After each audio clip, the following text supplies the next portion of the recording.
To our website, itv.com/daybreak. And Madeleine will be here on Good Friday answering your DIY and interior dilemmas. If you've got any questions, email us at daybreak@itv.com by midday this Wednesday. Also, please include a picture of your interior and a contact number too. For terms and conditions, go to itv.com/daybreak. Why do that, actually? I've got problems with my hall. I don't think she'll help you. That's a huge problem. OK. No, it's really small. That's a problem. Anyway, look, forget all that. Yes. Fresh from starring in the hugely successful W1A Downton star Hugh Bonneville is here and backing a special initiative by fellow star David Westhead to help young people in Brazil. Yeah, we'll be speaking to both of them in just a moment, but first, here they are in action. A media story about the size of Ian's BBC salary has developed. Several papers are now alleging that not only did he misuse public funds at the Olympic Deliverance Commission by asking his personal assistant to arrange a private holiday for him in Italy in 2012, but also that he deliberately took her with him in order to enjoy it. So the personal stuff. Right, yes. You know, so the PA, the whole Umbrian doodah, you know, that stuff. Right. I mean... Love nest. Umbrian love nest. Yeah, well, brilliant. Right, OK. I mean, it's a free country, and I mean, I should be so lucky. Who doesn't like Umbria? Right, yes. I mean, it's all made up, it's not true.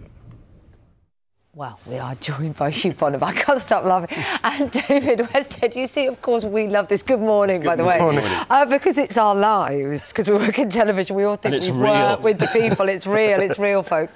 But what do normal people make of it? Have you had people come up to you and say that they get it? Yeah, I mean, obviously one of the concerns was that people might just find it all a bit too media and in jokey. But you know, a friend of mine actually said, you know the pottery where my husband works. Well, it's just like that there. I think really anything from a sort of village church hall committee to ICI would recognise the corporate babble that people get involved in these days. And fun to do as well. Yes, it was very hard work, but very good fun. Oh, it was hilarious. Yeah, absolutely fantastic. And obviously working in that particular newsroom was nothing like working at the newsrooms here at ITV. No, nothing like that. No. And everybody says, oh, it must have been improvised, and you go, no, it wasn't improvised. Every word is John Moore. As Alan will know, having starred in its predecessor. Yes, the bell ringing competition was the highlight of my life. It was just surreal doing that as well. But you know, you've slipped effortlessly into this one as well. Well, yeah, no, it's been great to give the character more life, because John Morton, who writes and directs it, has a great ear for dialogue of the absurdities of our language. Yeah. Now, tell us about the initiative that you're both involved in. This is your baby, really, isn't it? It is, yeah. Wembley to Soweto is a project that came about completely by chance 4 years ago during the World Cup in South Africa.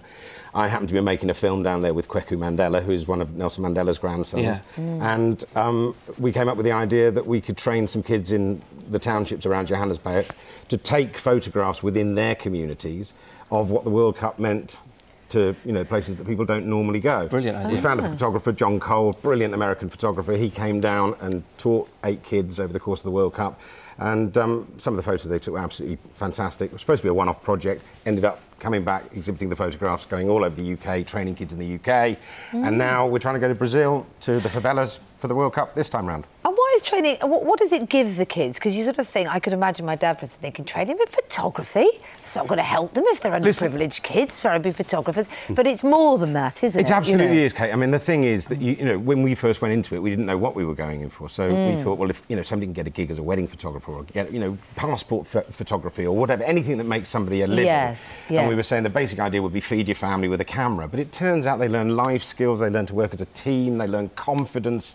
You know, we've had kids come in who can't look at you when they first start off, and by the end they're running after, well, for example, Matthew Pinsent at the Olympic Games, shaking him, going, "Hey up, love, can I take your picture?" But they have been successful as photographers, quite a few of these. Tapelo Motsumi, who was one of the first guys that we had down in South Africa working with us, who was, as you can imagine, very sceptical of us two turning up, John Cole and myself turning up in Soweto to teach.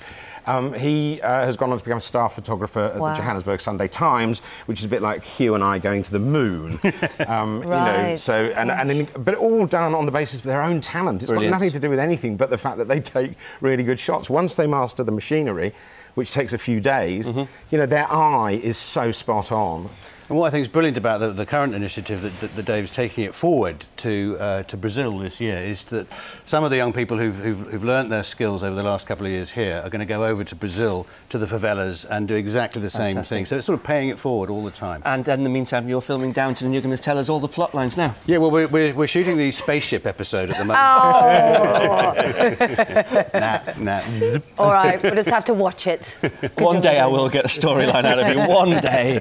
Nice to see you both. Thank you. Great to see you. You can find out more about the Wembley to Soweto on our website as well, that project, itv.com/daybreak. Let's get the weather from Laura's on the roof. Yes, I am, and there are breathtaking views across the city this morning. There's barely a cloud in the sky. Stunning views of the London Eye and, of course, the whole of the Houses of Parliament as well. It's not just here enjoying these beautiful blue skies. Up